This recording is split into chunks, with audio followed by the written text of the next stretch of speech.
Այդ հիշողությունը պետքա բազիսը լինի, չէ, որի վրա այդ արժանապատվությունը ձևավորվի։ Այո։ Վրեժի զգացողությունը ինչից է գալիս։ Երբ որ դու հիշում ես այն հարվածը, որը որ ստացել ես եւ որի պատասխանը դեռ չես տվել։ Նույն ցեղասպանությունը, չէ։ Ուտեղ պատասխանը բարոյական է, չեմ ասում, մենք պետքա, ասենք, տենց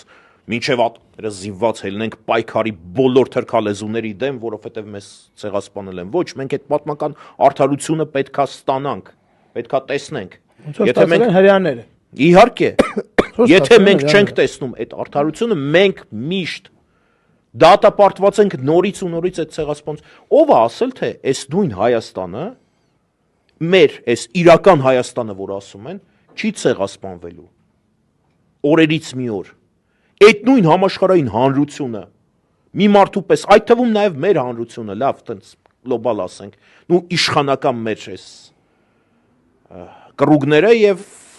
հասարակության միստվար զանգվածը, ընդ ձեռը թշի տակ դրած չէր նայում ոնց հայաթափվեց, իսկ իրականում իրավական առումով ցեղասպանվեց այդ Արցախը մեր։